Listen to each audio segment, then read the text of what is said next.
भाग दो में हम देखेंगे कि राधा ने अपने बच्चों को जन्म दे पाते हैं कि नहीं, और गोरिल्ला को गांव वालों ने किस तरह से मार डालते हैं और आखिरकार गांव वालों के साथ क्या होता है। कहानी को पूरा सुनिएगा, मजा आएगा। गोरिल्ला के जंगल में लौट जाने के बाद राधा का जीवन पहले जैसा नहीं रहा। वह पहले से भी ज्यादा खामोश रहने लगी थी। उसकी आंखों में हमेशा एक अजीब सी बेचैनी रहती, जैसे वह किसी चीज को खोज रही जो कहीं खो गई थी। गांव में लोग उसके बदले हुए व्यवहार पर फुसफुसाने लगे। अब ये पागल हो गई है, पंचू काका ने कहा। कहीं जंगल की कोई बला इसे चिपक तो नहीं गई। बुजुर्ग महिलाएं कानाफूसी करने लगी। राधा की माँ ने उससे कई बार पूछा, तू इतनी गुमसुम क्यों रहती है, क्या बात है?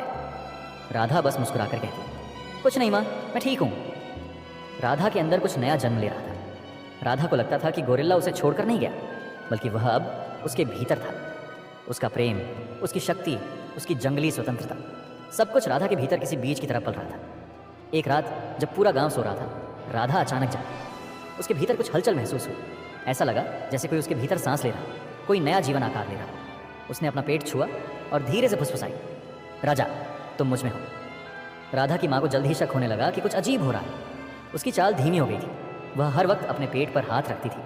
गांव की औरतें उसे शक की नज़रों से देखने लगी। एक दिन पंचू काका ने पूरे गांव को इकट्ठा किया और कहा, यह लड़की जंगल से लौटने के बाद बदल गई, कोई अनहोनी हुई है, हम इसे ऐसे नहीं छोड़ सकते। गांव वालों ने मिलकर राधा से सवाल करने शुरू किए, तू क्या छुपा रही है, तेरे पेट में क्या? राधा ने कोई जवाब नहीं दिया। उसने सिर्फ हल्की मुस्कान के साथ अपने पेट पर हाथ रखा और कहा, यह जंगल की शक्ति है जो मेरे भीतर पनप रही है। गांव वाले चौंक गए। कुछ को डर लगा, कुछ को गुस्सा आया। ये तो अपशकुन है, जंगल की बला इसे चिपक गई है, हमें इसे गांव से बाहर निकाल देना चाहिए।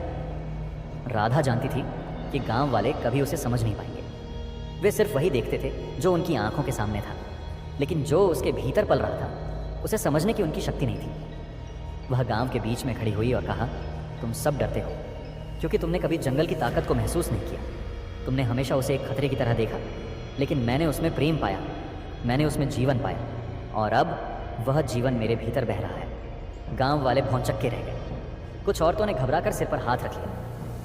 ये लड़की पागल हो गई है, इसे रोकना होगा वरना यह पूरे गांव को तबाह कर देगी। लेकिन पंचू काका चुप नहीं बैठे। उन्होंने अपनी लाठी उठाई और गरज कर बोले, अगर यह जंगल का अंश है तो इसे जंगल ही भेज देना चाहिए। राधा को जबरदस्ती गांव से बाहर निकाल दिया गया। उसने एक बार भी विरोध नहीं किया। वह बस एक अजीब सी शांति के साथ जंगल की ओर बढ़ी, जैसे उसे वहीं जाना था। जंगल के पास पहुंचते ही हवा बदल गई। पेड़ों की सरसराहट में कोई परिचित आवाज थी, और फिर घने पेड़ों के बीच से एक परछाई निकली। गोरिल्ला। वह धीरे धीरे राधा के पास आया और उसकी आंखों में झांका। राधा ने अपना हाथ आगे बढ़ाया और इस बार गोरिल्ला ने उसे झुककर सलाम किया। राधा मुस्कुराई। वह अब समझ चुकी थी, मैं अब गांव की नहीं रही, मैं अब जंगल की बेटी हूँ। गांव में लोग यह कहते रहे कि राधा को जंगल की आत्माएं उठा ले गई, लेकिन जंगल में एक नई कथा जन्म ले रही थी, एक लड़की की जिसने अपनी पहचान को अपनाया और जंगल की शक्ति बन गई। राधा अब जंगल की बेटी नहीं, उसकी रानी थी। गांव ने उसे भुला दिया, लेकिन जंगल ने उसे अपना लिया। गोरिल्ला और बाकी जानवर उसके इर्द गिर्द ऐसे घूमते जैसे वे उसकी रक्षा कर रहे हैं। पेड़ पौधों की फुसफुसाहट अब राधा को समझ में आने लगी थी, जैसे वे उससे बातें कर रहे हों। समय बीतता गया और राधा जंगल के नियमों को समझने लगी। वह जानवरों की भाषा सीख गई। उनकी हरकतों, गुर्राहटों और इशारों को पढ़ना अब उसके लिए सहज हो गया था। गोरिल्ला हमेशा उसके साथ रहता। राधा ने महसूस किया कि वह जंगल के अन्य जानवरों का भी राजा था, लेकिन कोई संगठित शक्ति नहीं थी। शिकारी जानवर कमजोरों को मारते, कुछ जानवरों के झुंड आपस में लड़ते। राधा ने जंगल में एक संतुलन बनाने की कोशिश की। वह गोरिल्ला राजा के साथ जंगल के कोने कोने तक गई, हर जानवर को यह समझाने कि जंगल में सिर्फ ताकत का राज नहीं चलेगा, यहाँ अब सह अस्तित्व का नियम होगा। धीरे धीरे बदलाव दिखने लगा। कमजोर जानवरों को अब सुरक्षा मिली। शिकारी भी अपनी सीमाएं समझने लगे। जंगल में एक नई व्यवस्था बनने लगी, लेकिन गांव अभी भी वहीं था, और गांव वालों को जंगल की शांति पसंद नहीं थी। एक दिन पंचू काका और कुछ गांव वाले जंगल में आए। वे पेड़ों को काटने और जानवरों का शिकार करने आए थे, लेकिन उन्हें अंदाजा नहीं था कि जंगल अब पहले जैसा नहीं रहा। जैसे ही उन्होंने कुल्हाड़ी उठाई, गोरिल्ला राजा की गर्जना गूंजी, और फिर पेड़ों के पीछे से राधा निकली। गांव वाले हक्के बक्के रह गए। राधा जिंदा है, पर यह कैसी दिख रही है? राधा अब साधारण लड़की नहीं थी। उसकी चाल में आत्मविश्वास था। उसके चेहरे पर जंगल की शक्ति झलक रही थी। उसने ठंडी आवाज में कहा, अब यह जंगल तुम्हारा नहीं, मेरा है। पंचू काका ने गुस्से में कहा, तू इंसान है या कोई बला?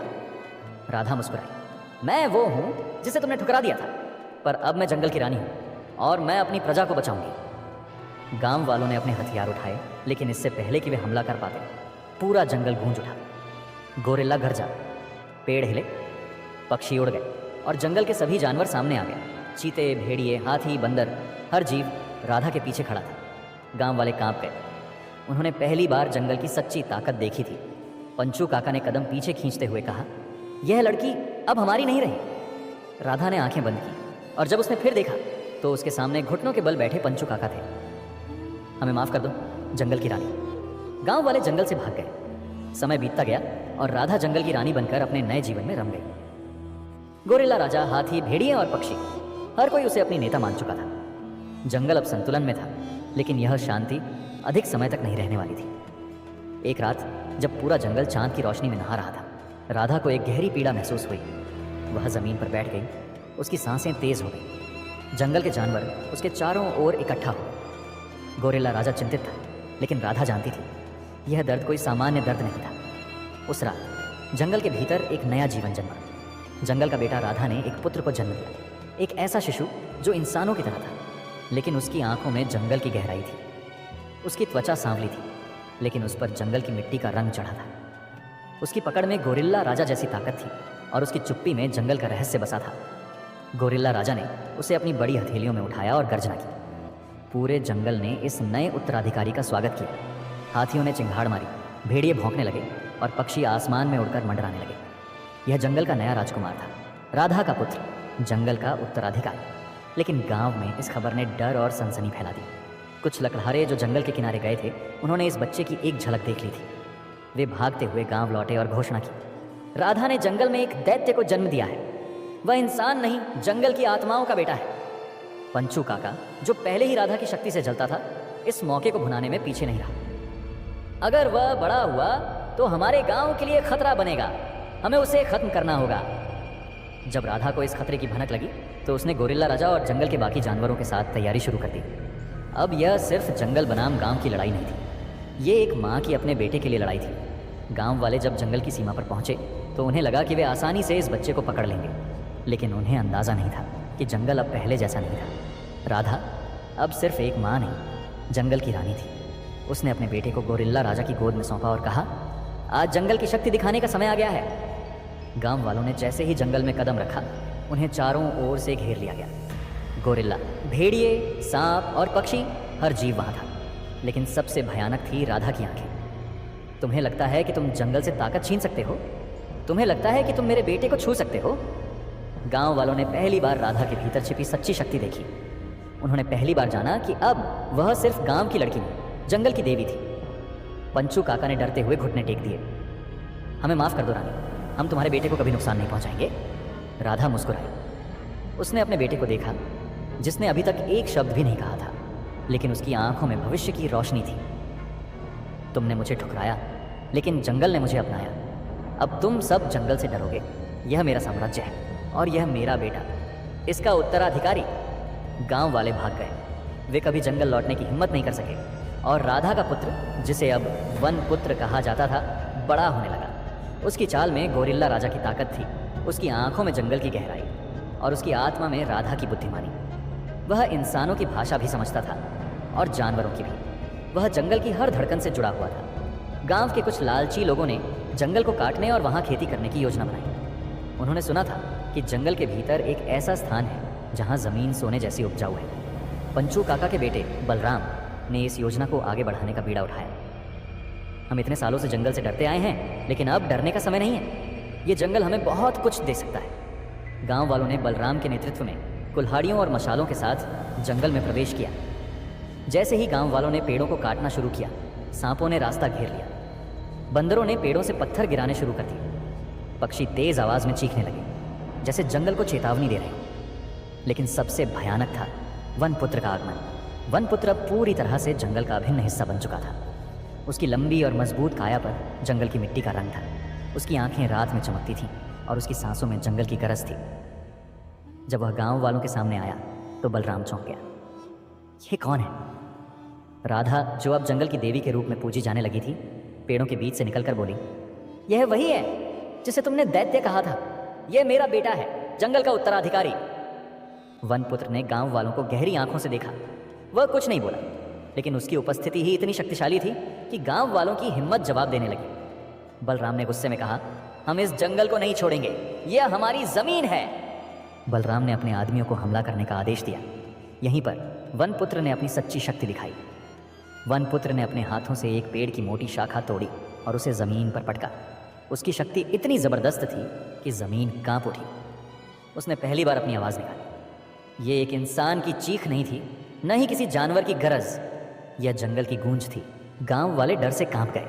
बलराम ने भाला उठाकर वनपुत्र पर फेंका, लेकिन इससे पहले कि वह उसे छू पाता, गोरिल्ला राजा बीच में आ गया। गोरिल्ला के सीने में भाला धंस गया। राधा की चीख पूरे जंगल में गूंज उठी। गोरिल्ला राजा ने अंतिम बार राधा की ओर देखा और फिर उसकी आंखें बंद हो गईं। वनपुत्र ने अपने पिता को मरते देखा। उसने गहरी सांस ली और उसकी आंखें लाल हो गईं। वनपुत्र ने एक जोरदार गर्जना की। सांप गांव वालों के पैरों में लिपटने लगे। बंदरों ने उनकी कुल्हाड़ियाँ छीन ली। भेड़ियों ने हमला कर दिया। हाथियों ने पेड़ों से लकड़ियाँ तोड़कर उन्हें खदेड़ना शुरू कर दिया। बलराम और उसके आदमी जंगल से भागने लगे, लेकिन जंगल ने उन्हें इतनी आसानी से जाने नहीं दिया। बलराम और कुछ गांव वाले जंगल से बचकर भाग गए, लेकिन जब वे गांव लौटे तो उन्हें एक भयानक सच का सामना करना पड़ा। गांव में अब कुछ नहीं बचा था। जो बचे थे वे बीमार पड़ चुके थे। गांव की मिट्टी बंजर हो चुकी थी। कुएं सूख गए थे। पंचू काका, जो कभी जंगल से शक्ति छीनने की कोशिश करता था, अब अपने घर के बाहर पड़ा हुआ था, भूखा प्यासा। राधा और वनपुत्र जंगल से गांव की ओर देख रहे थे। देखो माँ, वनपुत्र ने कहा। उन्होंने जंगल को तबाह करना चाहा, लेकिन प्रकृति ने अपना न्याय कर दिया। राधा ने लंबी सांस ली। हाँ बेटा, यह जंगल सिर्फ हमारा नहीं, यह प्रकृति का संतुलन है। जो इसे तोड़ने की कोशिश करेगा, उसे खुद प्रकृति खत्म कर देगी। गांव और जंगल की लड़ाई को बरसों बीत गए। जंगल अब पहले से भी घना और शक्तिशाली हो चुका था, लेकिन गांव वह उजड़ चुका था। पुराने गांव वाले या तो कहीं और बस गए या फिर जंगल के खौफ से दूर भाग गए। लेकिन समय हमेशा एक जैसा नहीं रहता। एक दिन जंगल के किनारे कुछ अजनबी लोग आए। उनके कपड़े फटे थे, चेहरे पर भूख और लाचारी के निशान थे। वे कोई और नहीं बल्कि वही गांव वाले थे जो सालों पहले जंगल के खिलाफ लड़ाई में शामिल थे। वे अब कमज़ोर और बेघर थे। उनकी नज़रें जंगल की ओर उठी।